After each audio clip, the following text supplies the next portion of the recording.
아내 덕분에 8억에 매입했던 건물을 불과 1년 만에 38억에 매각해서 무려 30억이라는 엄청난 수익을 거둔 누나.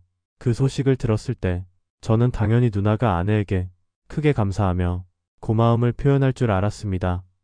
수고했다. 그런데 누나가 건넨 말은 고작 수고했다는 한마디였어요.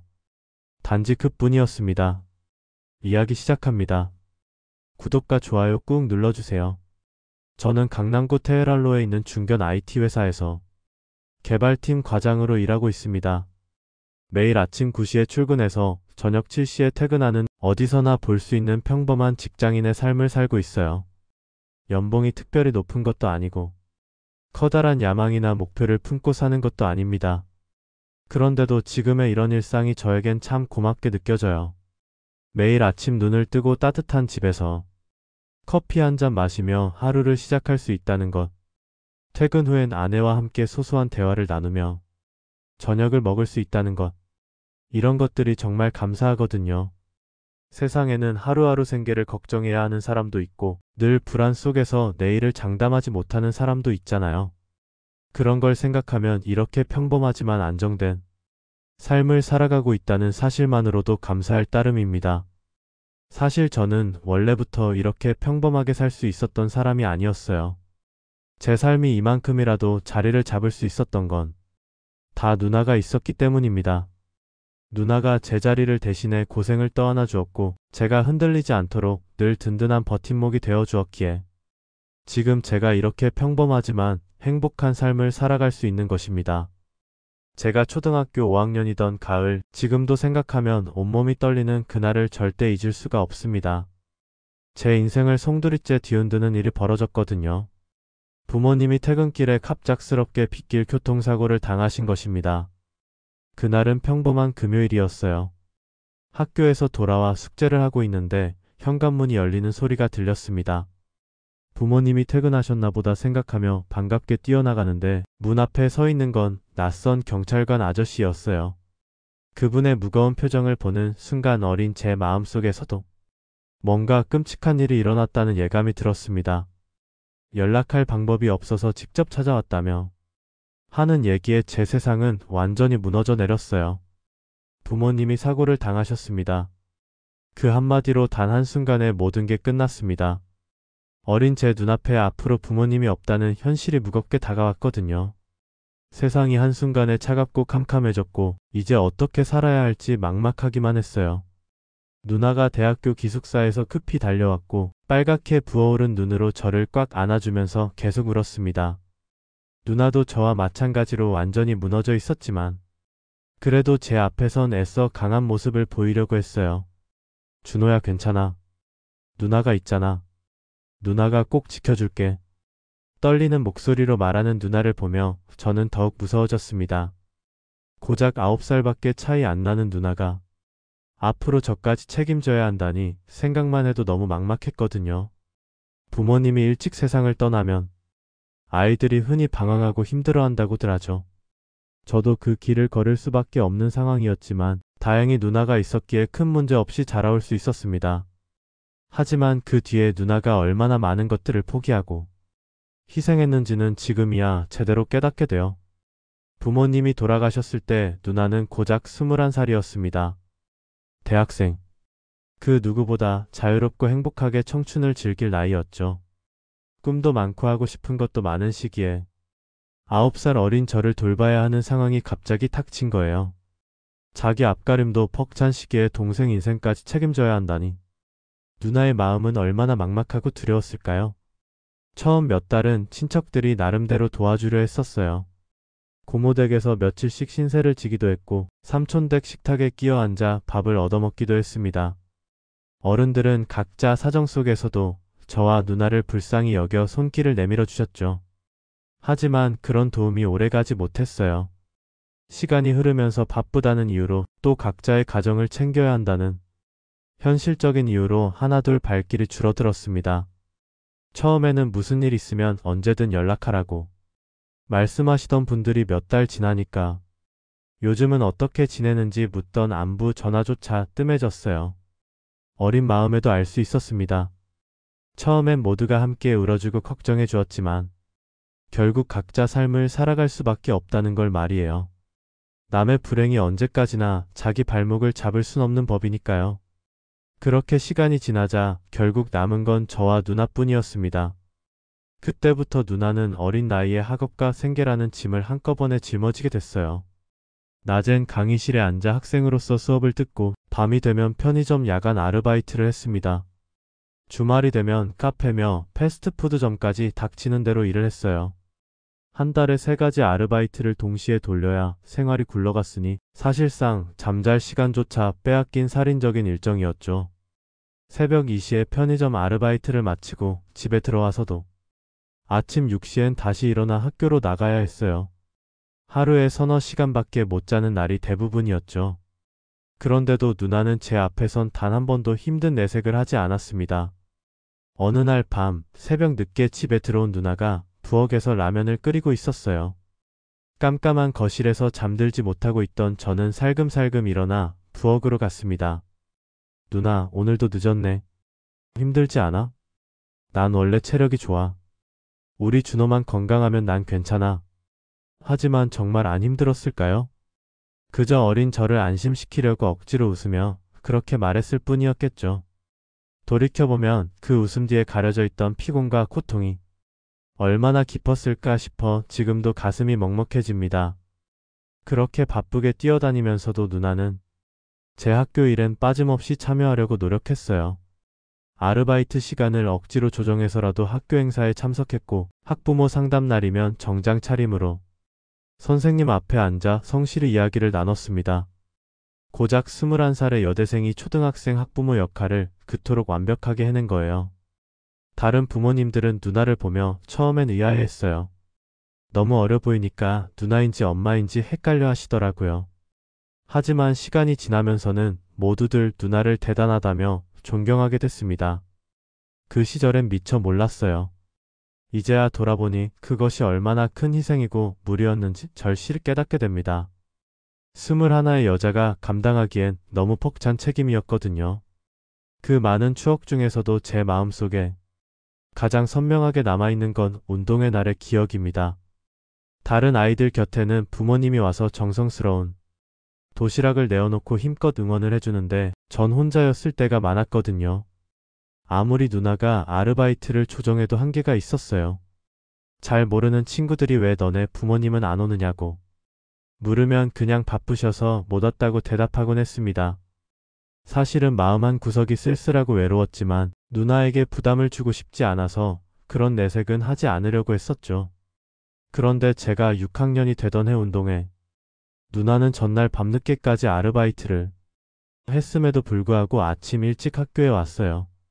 다른 부모님들 사이에서 유독 어려 보이는 누나가 제 이름을 부르며 응원하는 모습을 보니 그때 정말 가슴이 뭉클했습니다. 그날 누나가 어설프게 싸운 김밥 맛은 세월이 아무리 흘러도 제 입안에 남아있는 듯 잊히지 않아요. 단순히 맛있어서가 아니라 그 안에 담긴 누나의 사랑과 정성을 느낄 수 있었거든요. 하지만 그런 누나에게 감사함을 느끼던 저도 중학교에 들어서면서 사춘기의 문턱을 넘게 됐어요. 괜히 반항심이 치밀어 올라 짜증을 잘 내던 시기였습니다. 학교에서 친구들에게 치이고 돌아오면 이유 없이 누나에게 신경질을 부리기도 했어요. 지금 생각해보면 정말 철없고 미안한 행동들이었는데 그때는 왜 그랬는지 저도 모르겠어요. 오늘은 밖에서 친구들이랑 놀다 올 거야. 그래, 대신 위험한 짓은 하지 말고 늦더라도 꼭 연락은 해. 다른 집 부모님들이었다면 어디 가는지 정확히 말해라. 몇 시까지 들어온다고 약속해라 하며 따졌을 텐데 누나는 그저 걱정스러운 표정으로 당부만 했어요. 성적이 떨어져도 다그치지 않았습니다. 중간고사에서 수학을 망쳐서 평균이 떨어졌을 때도 누나는 화를 내는 대신 제 옆에 앉아 차근차근 공부 계획을 세워주었어요. 준호가 수학이 어려웠구나. 누나가 과외 선생님 알아볼까? 누나, 돈 많이 들잖아. 혼자 할 수 있어. 내가 돈 걱정을 왜 해? 내가 공부하겠다면 누나가 알아서 할 테니 너는 그런 걱정하지 말고 공부만 열심히 해. 내가 공부 잘하는 게 누나한테 가장 큰 기쁨이거든. 지금 생각해보면 사춘기 아이를 다루는 일이 얼마나 어려웠을까요? 그런데도 누나는 늘 화내지 않고 인내심과 이해심으로 저를 품어주었어요. 다른 집 형제들처럼 다투고 싸우는 일도 없었고 누나는 항상 제 편이었습니다. 고등학교 진학을 앞두고는 누나가 한층 더 적극적으로 움직였어요. 여러 학교를 직접 찾아다니며 정보를 모았고 피곤한 몸을 이끌고 설명하며 상담 자리에 빠짐없이 참석했습니다. 아르바이트로 늘 바쁘고 지친 상황에서도 제 미래가 걸린 일이라면 잠깐의 휴식조차 뒤로 미뤄왔어요. 준호야, 내가 원하는데 갈 수 있는 학교가 어디인지 알아보고 있어. 넌 공부에만 집중해. 그 말대로 누나는 단순히 학교 이름만 나열해 주는 게 아니었어요. 진학률이나 입시 방향, 학교 분위기 같은 세세한 부분까지 꼼꼼히 살펴보며 제게 가장 맞는 길을 찾으려 했습니다.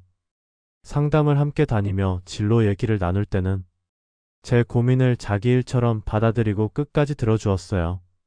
그 모습에서 전 부모님이 계셨더라도 과연 이렇게까지 해주셨을까 하는 생각이 절로 들었습니다.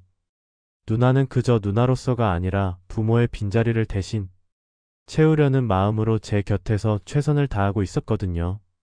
고3 때는 정말 힘든 시기였어요. 입시 스트레스로 예민해져서 집에서도 짜증을 많이 냈는데 누나는 늘 묵묵히 받아주었습니다. 우리 준호는 머리도 좋고 성실하잖아. 누나가 뒤에서 확실히 뒷바라지 할 테니까 자신 있게. 그 뒷바라지를 위해 더 큰 희생도 마다하지 않았어요. 과외비를 마련하려고 자기 식비까지 줄였고 라면이나 김밥으로 끼니를 때우면서도 제 밥상엔 늘 영양가 있는 반찬을 챙겨주었습니다. 성장기라고 영양제까지 사다 주며 건강까지 세심하게 챙겨주었죠. 어느 날 밤 공부하다가 배가 고파서 부엌에 나갔는데 누나가 냉장고 앞에서 한참 서 있더라고요. 준호야, 내일 반찬 뭐 해줄까 생각하고 있었어. 누나, 그냥 간단하게 해도 돼. 계란 후라이라도 좋아. 냉장고를 열어보니 정말 별게 없었어요. 그런데도 누나는 어떻게든 맛있는 걸 해주려고 고민하고 있었던 거예요. 그때 정말 가슴이 아팠습니다. 저를 위해 모든 것을 내려놓고 한없이 희생하면서도 언제나 뒷자리에 머물던 사람. 그게 바로 제 누나였어요. 누나가 그렇게 절 키워준 덕분에 저는 서울 시내 꽤 괜찮은 대학교 컴퓨터공학과에 진학할 수 있었습니다. 성적 장학금을 받긴 했지만 생활비나 교재비, 동아리 활동비 같은 건 모두 누나의 도움을 받을 수밖에 없었어요. 대학 입학 후에도 누나의 희생은 계속됐습니다. 제가 대학 생활을 제대로 누릴 수 있도록 용돈도 꼬박꼬박 보내주었고 필요한 것들을 사달라고 하면 절대 거절하지 않았어요. 그러면서도 누나는 자신의 꿈을 놓지 않았습니다. 밤낮으로 아르바이트를 하면서도 야간대학원에 진학해 광고학 석사 과정을 이어갔어요. 어떤 체력과 의지로 그 모든 걸 감당한 건지 지금 돌이켜 생각해도 놀랍고 감사할 따름입니다. 그리고 제가 대학교 3학년이 되던 해 누나에게도 드디어 좋은 인연이 찾아왔어요. 아르바이트 하던 광고 대행사에 프리랜서로 들어온 분이었는데 광고 제작 스튜디오를 운영하시는 분이었습니다. 처음엔 그저 업무상 인사만 나누는 정도였지만 시간이 흐르면서 조금씩 가까워지더니 결국 진지한 만남으로 발전했어요. 지금의 매형을 처음 만났을 때가 아직도 선명하게 기억납니다. 누나는 너무 긴장한 나머지 제 눈치를 살피며 어떤지 의견을 물어보더군요. 저는 매형을 보자마자 참 선량하고 진실해 보인다는 인상을 받았어요. 무엇보다 누나를 대하는 태도에서 정중함과 따뜻함이 느껴졌습니다. 단순한 호감이 아니라 사람에 대한 존중이 되어 있었어요. 매형은 누나가 저를 어떻게 키워왔는지 들은 후 크게 감동했다고 했습니다. 한창 꽃다운 나이의 어린 동생을 책임지며 청춘을 바쳤다는 이야기에 눈물이 날 정도였다고 하더군요. 살면서 누나 같은 분은 처음 봤습니다. 정말 존경스럽고 대단한 분이에요. 그 말을 들으며 저는 가슴이 뭉클해졌어요. 저 때문에 고생만 하며 살아온 누나가 이제야 좋은 사람을 만난 것 같아 얼마나 다행스럽고 고마웠는지 모릅니다. 그래서 용기를 내어 조심스레 제 마음을 전했어요. 누나가 저 때문에 힘든 시간을 많이 보냈습니다. 이젠 꼭 행복했으면 합니다. 우리 누나를 잘 부탁드립니다. 그 순간 매형은 제 눈을 바라보며 진지하게 고개를 끄덕였어요. 걱정 마세요. 누나뿐만 아니라 동생분까지 가족처럼 소중히 여기겠습니다. 그날 이후 매형은 말보다는 행동으로 보여주었어요. 누나를 진심으로 아껴주었고 저까지 친동생처럼 따뜻하게 챙겨주었습니다. 누나를 진정으로 사랑한다면 누나가 가장 아끼는 동생까지 함께 품어야 한다는 마음이 있었던 것 같아요. 그 모습을 보면서 저는 누나가 정말 좋은 사람을 만났다는 확신을 가지게 되었습니다. 결혼 후 매형이 운영하던 광고 제작 스튜디오는 눈에 띄게 성장했어요. 처음엔 소규모 영상 제작을 맡는 작은 업체에 불과했지만 성실함과 신뢰를 바탕으로 차츰 규모를 넓혀갔습니다. 시간이 지나자 대기업 광고 캠페인까지 제작하게 되었고 마침내는 대형 브랜드들과 연간 계약을 맺을 만큼 중견 기업으로 자리 잡게 되었어요. 그 과정에서 저 역시 경제적 안정과 여유를 누릴 수 있었습니다. 누나는 결혼 후 강남의 고급 주택가로 이사했어요. 세 보금자리는 50평이 훌쩍 넘는 넓고 쾌적한 아파트였는데 집값도 상당히 비싼 부촌이라 불리는 동네였습니다. 처음 그 집에 발을 들였을 때 저는 마치 다른 세상에 들어온 듯 눈이 휘둥그레졌어요. 반짝이는 대리석 바닥과 고급스러운 가구, 넓은 거실과 창밖으로 펼쳐진 풍경을 바라보며 신기함을 감추지 못했습니다. 그러면서도 한편으로는 가슴이 뭉클했어요. 오랫동안 저 때문에 고생만 하던 누나가 이렇게 안락한 삶을 누리게 되다니 그 변화가 정말 꿈만 같았기 때문입니다. 하지만 경제적으로 넉넉해졌다고 해서 누나의 마음가짐까지 변한 건 아니었어요. 예나 지금이나 늘 저를 먼저 생각해 주었습니다. 명절이 되면 정성스럽게 준비한 선물을 건네주었고 제 생일이 다가오면 미리 제가 필요로 할 만한 것을 떠올려 챙겨두곤 했어요. 그럴 때마다 저는 누나의 세심한 마음 씀씀이에 감동을 받았습니다. 작은 것 하나에도 제 입장을 먼저 헤아려 주는 사람. 그게 바로 제 누나였어요. 제가 본격적으로 취업 준비에 뛰어들었을 때도 누나는 변함없이 제 곁을 지켰습니다. 어느 날 퇴근길에 저를 불러내더니 깔끔하게 포장된 정장 한 벌과 반짝이는 고급 구두를 내밀었어요. 면접 볼 땐 키 죽으면 안 돼. 외모부터 당당하게 보여야 해. 짧은 말이었지만 그 속엔 제가 잘 해낼 거라는 믿음과 힘이 되어주고 싶은 마음이 가득 담겨 있었습니다. 그 정장을 건네봤던 순간 내 뒤엔 언제나 누나가 있구나 하는 든든함에 가슴이 뭉클해졌어요.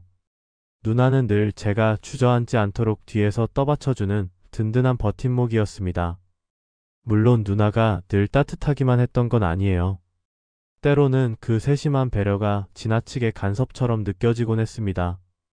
지금 돌이켜보면 철이 없어도 너무 없어서 은혜도 모르는 배은망덕한 행동이었는데 그땐 답답함이 먼저였어요.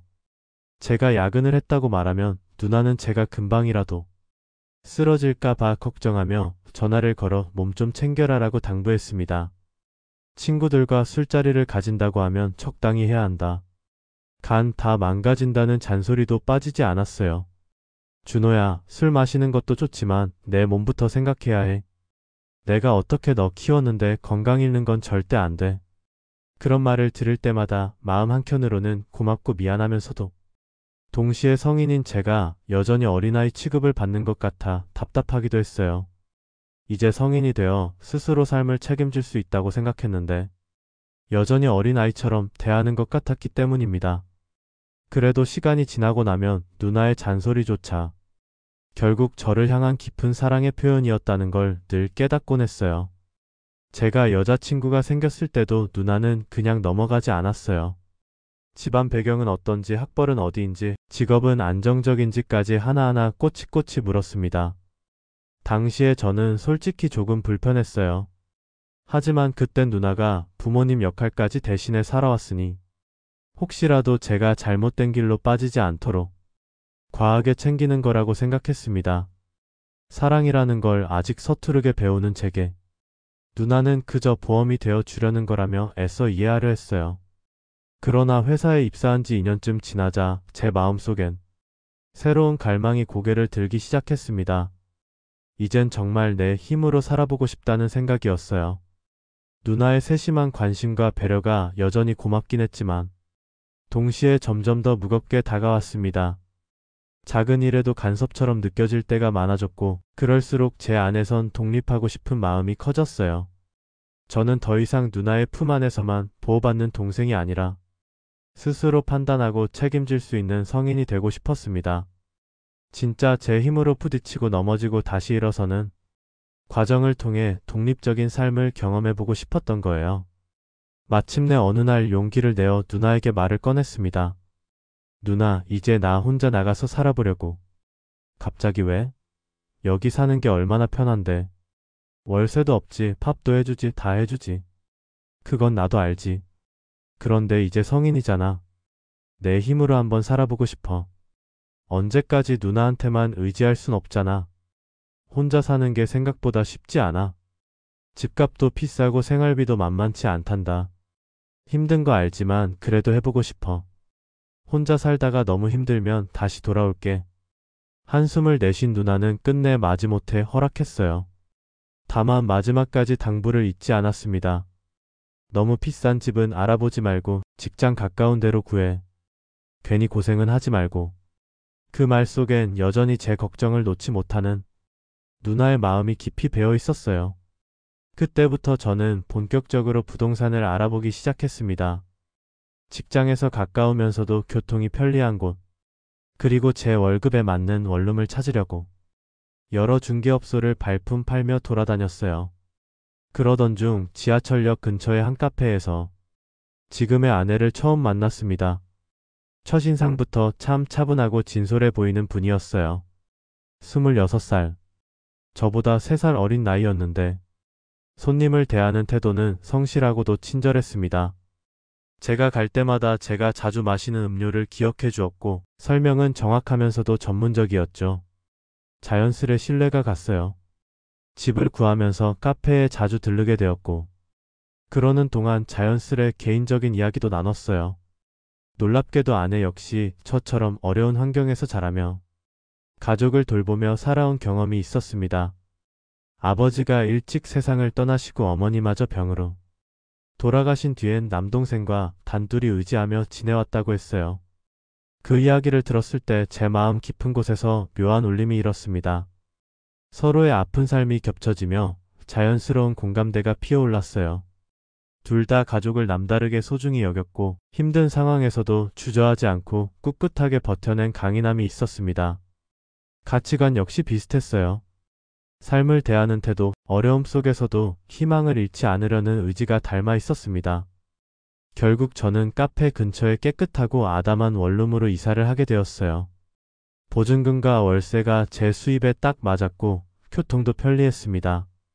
처음으로 제 힘으로 얻은 작은 보금자리에 발을 들여놓았을 때 가슴이 두근거릴 만큼 설레면서도 한편으로는 막연한 두려움이 스며들었어요. 이제 정말 나 혼자 힘으로 살아야 하는구나. 그렇게 홀로서기의 시작을 실감했습니다. 이사 후에도 아내와 인연은 자연스럽게 이어졌어요. 처음엔 집관리 관련 조언을 구하는 정도였는데 시간이 지나면서 대화의 주제는 점점 더 일상으로 넓어졌습니다. 혼자 살다 보니 겪게 되는 크고 작은 불편함이나 소소한 재미들을 함께 나누며 어느새 마음의 거리가 가까워지고 있음을 느꼈어요. 그렇게 몇 달을 함께 보내는 동안 제 마음은 점점 확실해졌습니다. 아내는 단순히 친절한 사람을 넘어 배려심과 이해심이 깊은 사람이었어요. 제가 야근으로 지쳐 있을 때면 따뜻한 말 한마디로 위로해 주었고 고민이 있을 땐 함께 방법을 찾으며 제 곁을 지켜주었습니다.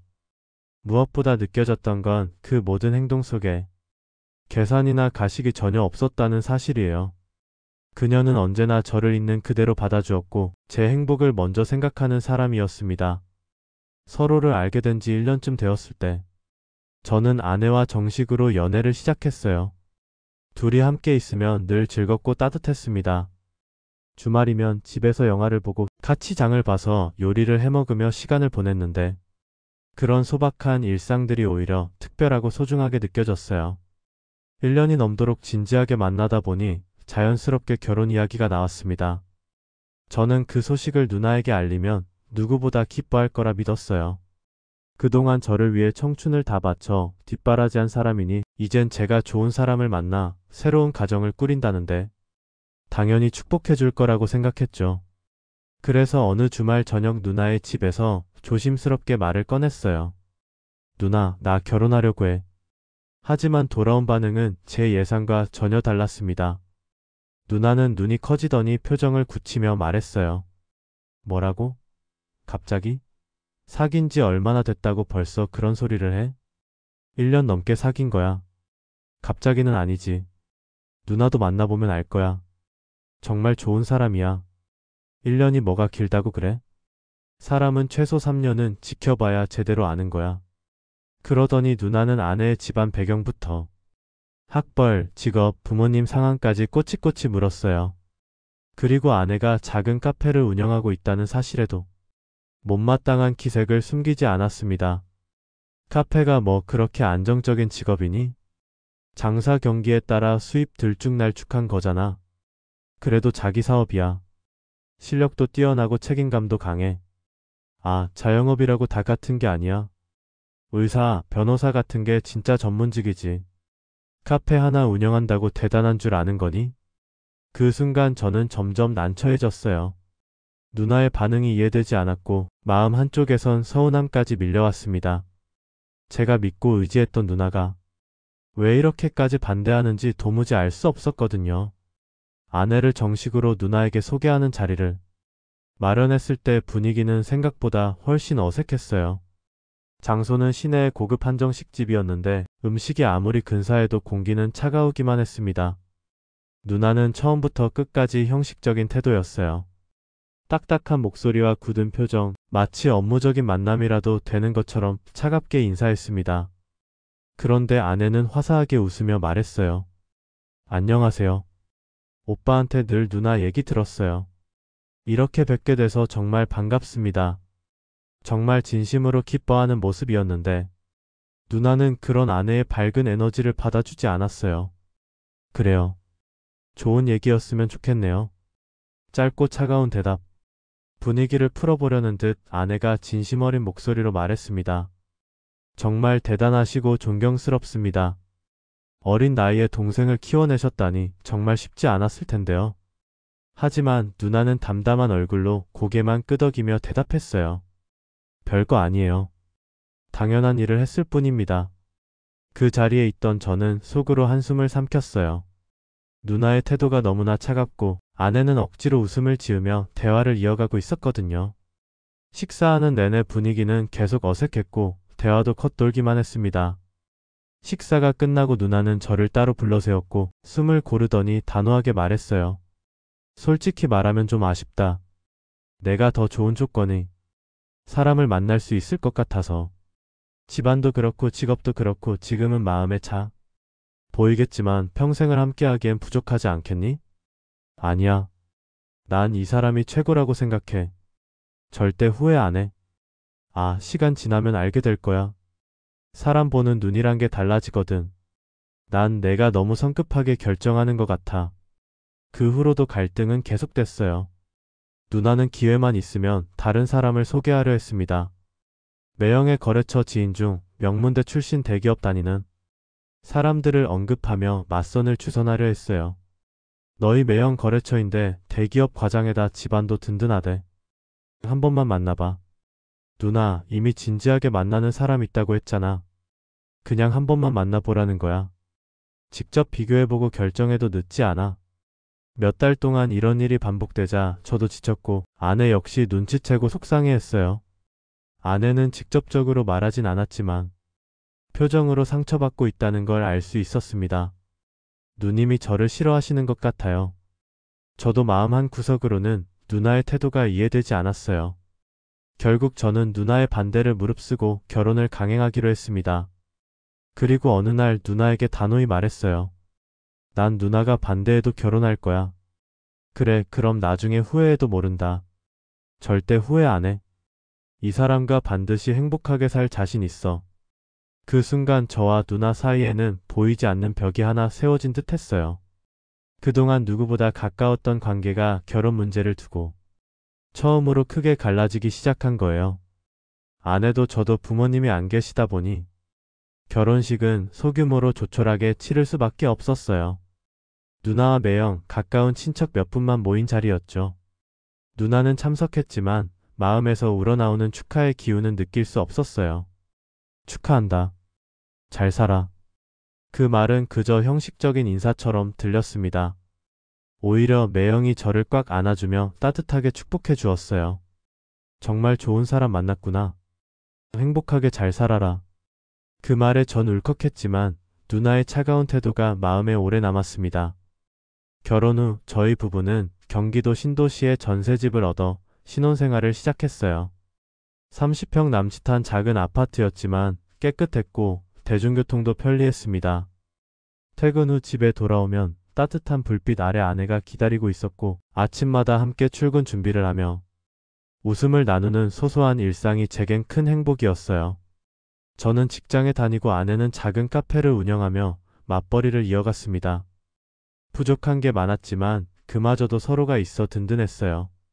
하지만 누나와의 관계는 여전히 어색했습니다.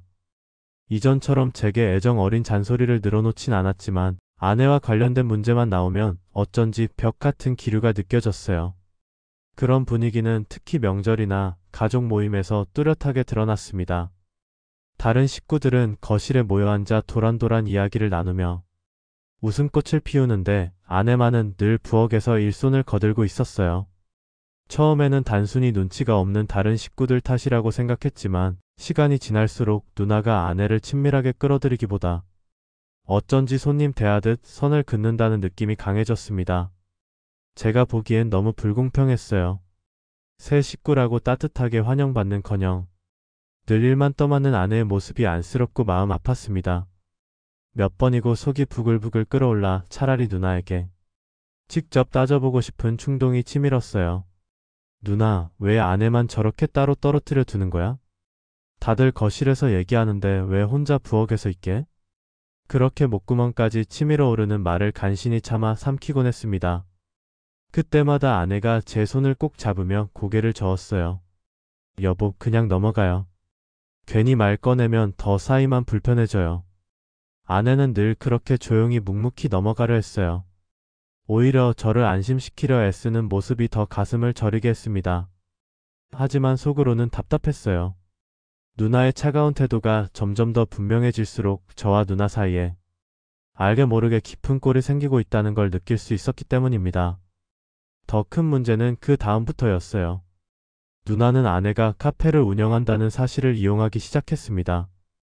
여기서 카페 운영해보니 알 거 아니니? 혹시 주변에 투자할 만한 상가 없어? 수익 잘 나는 거 있으면 좀 알아봐줘. 네, 형님. 한번 알아볼게요. 그 한마디 뒤엔 엄청난 노력이 숨어 있었어요. 아내는 주말마다 누나와 함께 현장에 나가 발품을 팔았고 밤마다 자료를 모아 상권 분석 보고서를 만들었습니다. 매물 하나하나의 장단점을 정리해서 설명까지 해주었죠. 진짜 손님에게 하듯 성심껏 도왔어요. 한 번은 일요일 오후에 아내가 노트북을 펼쳐놓고 복잡한 차트와 그래프를 만들고 있는 걸 봤어요.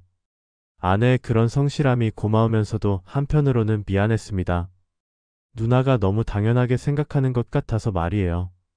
그리고 아내의 도움으로 누나가 투자했던 상가 건물이 대박이 났어요. 8억에 매입했던 건물을 불과 1년 만에 38억에 매각해서 무려 30억이라는 엄청난 수익을 거둔 거예요. 그 소식을 들었을 때 저는 당연히 누나가 아내에게 크게 감사하며 고마움을 표현할 줄 알았습니다. 적어도 몇 천만 원 정도는 사례로 내놓거나 최소한 식사 자리라도 마련할 거라고 생각했죠. 그런데 누나가 건넨 말은 고작 수고했다는 한마디였어요. 단지 그뿐이었습니다. 그 흔한 밥 한 끼 대접도 작은 선물 하나도 없었어요. 오히려 내가 위험을 감수하고 투자한 거라며 당연하다는 듯 말하더군요. 결국 저는 참다 못해 불만을 터뜨렸습니다. 누나, 이 정도로 도움을 받았으면 좀 더 제대로 감사해야 하는 거 아니야? 30억을 벌었는데 고작 말로만 고맙다고 하면 되는 거야? 고맙다고 했잖아. 결국 위험을 감수한 건 우리야. 얘가 정보를 알려주긴 했지만 실제로 투자한 건 우리가 한 거잖아. 그 말은 제 마음을 아프게 만들었어요. 아내의 노고를 그저 작은 수고쯤으로 치부하는 듯 했기 때문입니다. 그런데 거기서 끝이 아니었어요. 앞으로도 괜찮은 매물이 있으면 제일 먼저 우리한테 알려줘야 해. 아내는 미소를 지으며 고개를 끄덕였지만 저는 속이 부글부글 끓어올랐어요. 누나의 태도는 고마움은커녕 아내를 그저 자기 이익을 챙겨주는 사람쯤으로 여기는 듯 보였으니까요. 그 뒤로도 상황은 달라지지 않았습니다. 누나는 주말마다 아내를 불러내서 시간 있으면 같이 가자라며 현장 답사를 요구했고 아내는 카페 일로 지쳐 있어도 거절하지 못했어요. 아내가 카페를 운영하니 언제든 문을 닫아도 된다는 이유로 무료로 데리고 다니며 투자처를 찾아다닌 거예요. 저와 누나 사이의 거리는 점점 멀어졌습니다. 저는 아내가 희생되는 게 속상했고 누나는 제 입장을 전혀 이해하지 못했어요. 결국 우리 사이에는 대화 대신 침묵과 냉랭함만 남게 되었습니다.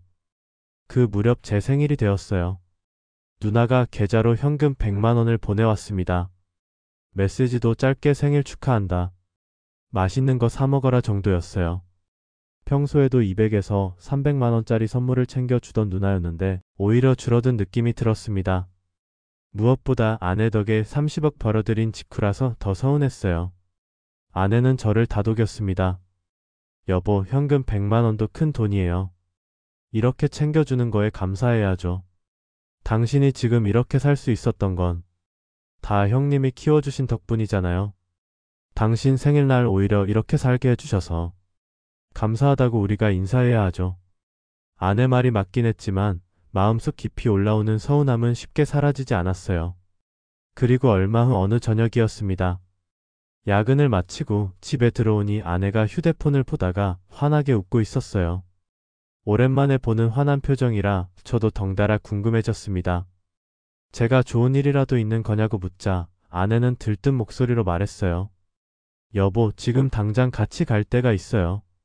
지금이 아니면 안 돼요. 그냥 날 믿고 따라와요. 분명 좋은 일이니까. 아내가 너무 신나서 웃으니 저도 영문도 모른 채 옷을 갈아입고 따라 나섰어요. 차를 타고 1시간쯤 달려 도심 번화가 중심부에 도착했는데 눈앞에 7층짜리 상가 건물이 서 있었어요. 제가 어리둥절해 하자 아내가 환하게 웃으며 말했습니다. 여보, 이 건물 우리 거예요. 저는 도저히 믿기지 않았어요.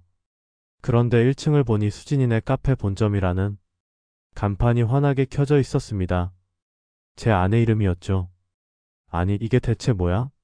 언제 이런 걸 준비한 거야? 위층으로 올라가면 다 알게 돼요. 2층엔 요가 스튜디오, 3층엔 피부과, 4층엔 영어학원이 운영되고 있었고 5층에 올라가니 넓고 고급스러운 주거 공간이 펼쳐졌어요. 70평이 넘는 집에 최고급 인테리어와 가구, 가전까지 완비되어 있었습니다. 여보, 여기가 앞으로 우리 집이에요. 아내가 웃으며 말하는데 저는 멍해져서 서 있을 수밖에 없었어요. 그 순간 현관문이 열리더니 익숙한 목소리가 들려왔습니다. 생일 축하한다, 준호야. 어? 누나, 여기서 뭐 하는 거야? 오늘이 얼마나 특별한 날인데 내가 안 올 수 있겠니? 아내가 제 손을 꼭 잡으며 차분히 진짜를 설명해 주었어요. 사실 이 모든 건 형님이랑 제가 같이 준비한 거예요. 그동안 내가 오해하고 서운해할 만했어. 미안하다. 저는 더 혼란스러워졌고 아내가 차분히 설명해 줬습니다. 제가 형님한테 불려다니면서 이것저것 했던 거 사실은 투자 공부하고 계획 세우는 시간이었어요. 30억 수익을 올린 것도 사실은 너희 부부 종잣돈을 마련하기 위한 계획이었어. 투자 자금은 내가 댔고 실무랑 분석은 내 아내가 맡았지. 몇 달 동안 같이 발품 팔면서 건물 찾고 계획 세운 거야. 그제야 이해가 됐어요. 누나가 아내를 차갑게 대하던 것도 감사 인사를 제대로 하지 않았던 것도 다 이유가 있었던 거예요. 그럼 처음부터 내 결혼 반대했던 것도 이런 계획을 세우고 그랬던 거예요? 아니야. 처음엔 진짜 반대했어. 근데 내 아내를 알면 알수록 내 생각이 달라졌지. 상권 분석 능력도 뛰어나고 무엇보다 가족을 진심으로 생각하더라. 누나가 저를 여러모로 테스트하신 거였어요. 그래, 차갑게 대해도 끝까지 버티는지, 힘든 일을 시켜도 불평 안 하는지, 가족을 얼마나 진심으로 아끼는지 보고 싶었어. 그리고 사업 실력도 정말인지 확인하고 싶었고. 아이, 그럼 내가 그동안 누나를 오해한 거네? 충분히 오해할 수 있었어. 내가 설명을 안 했으니까. 하지만 내 아내가 정말 대단한 사람이더라. 내가 아무리 냉정하게 대해도 한 번도 포기하지 않았어. 오히려 더 열심히 하더라고. 내 진짜 재테크는 내 행복에 투자하는 거야. 이제 너희 부부가 안정적으로 살 수 있으니 나중에 내가 늙으면 그땐 나한테 진짜 잘해야 한다. 그 말을 듣는 순간 눈물이 왈칵 쏟아졌어요. 아내도 눈시울이 붉어졌습니다. 제가 누나에게 안기며 말했습니다. 누나, 미안해. 그리고 정말 고마워. 형님, 정말 감사합니다. 저한텐 진짜 친언니보다 더 큰 존재예요. 그럼 이제 우리 드디어 진짜 가족이 된 거네. 그날 이후 모든 게 달라졌어요. 누나와 아내는 진짜 친자매처럼 가까워졌습니다. 이제는 서로를 언니, 동생이라고 부르며 오히려 저보다 더 자주 연락하고 지냈어요. 두 사람은 본격적으로 투자 파트너가 되었습니다. 아내의 전문성과 시장 감각, 누나의 자본력과 경험이 합쳐지니 시너지 효과가 대단했어요. 새로운 건물들을 알아보고 투자 계획을 세우면서 점점 사업이 확장됐습니다. 우리 가정도 경제적으로 큰 안정을 얻었어요. 상가 임대 수익만 해도 매달 1,500만 원이 넘게 들어오니 돈에 대한 불안이 완전히 사라졌습니다. 저도 이젠 앞으로 어떻게 살아야 하나 걱정하는 대신 하고 싶은 일을 찾아볼 여유가 생겼어요. 무엇보다 큰 변화는 가족 관계였습니다. 누나는 아내를 진심으로 아끼고 사랑했고 아내도 누나를 친언니보다 더 가까운 존재로 여겼어요. 혈연을 뛰어넘는 가족이라는 게 이런 거구나 싶었습니다. 매주 일요일이면 양가 가족이 모두 모였어요. 누나 부부, 우리 부부, 장인어른과 처남까지 함께 모여 식사하고 안부를 나누니 정말 큰 대가족이 된 기분이었습니다. 어느새 다들 자연스럽게 한 식구처럼 지냈어요. 장인어른은 오랫동안 하던 택시를 그만두고 우리 건물 관리 업무를 맡으셨어요. 매형이 정식 관리직으로 자리를 만들어준 덕분에 안정적인 노후를 보내고 계십니다. 처남도 대학을 졸업하자마자 전공인 건축을 살려서 매형 회사에 들어가 광고업계에서 차근차근 경험을 쌓고 있어요. 이렇게 모두가 제자리에서 행복하게 사는 모습을 보면서 저는 매일 감사했습니다.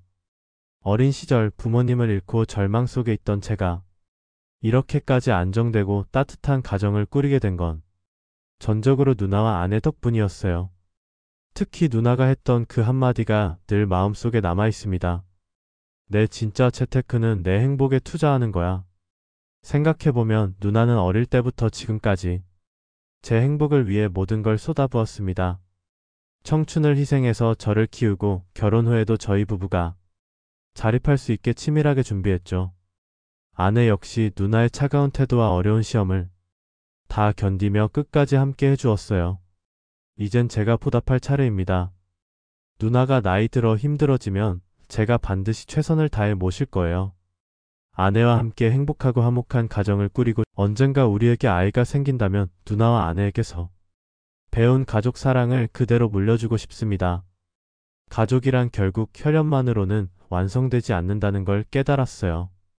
진심으로 서로를 아끼고 기꺼이 희생하고 어떤 상황에서도 믿고 버텨주는 게 진짜 가족이라는 걸 말이에요. 저는 지금 그 소중한 가족 속에서 하루하루 감사하며 살고 있습니다. 지금도 가끔 누나와 아내가 투자 계획을 세우며 진지하게 토론하는 모습을 보면 신기해요. 처음엔 서로 경계하던 두 사람이 이젠 최고의 파트너가 되었으니까요. 그리고 그 모든 것의 중심엔 저를 향한 사랑이 있었다는 걸 알게 되었을 때 정말 가슴이 벅찼습니다. 이제 저희 가족은 진짜 하나가 되었어요. 그리고 저는 이 행복을 지켜나가기 위해 최선을 다할 거예요. 그럼 지금까지 사연 들어주셔서 감사합니다. 가족이라는 건 때로는 오해와 갈등을 겪으면서도 결국 사랑으로 하나가 되는 것 같아요. 저처럼 힘든 시간을 겪고 계신 분들이 있다면 조금만 더 참고 기다려보세요. 진짜 가족의 의미를 깨닫는 순간이 분명 올 거예요. 사연이 재미있으셨다면 구독과 좋아요 부탁드려요. 감사합니다. 안녕히 계세요.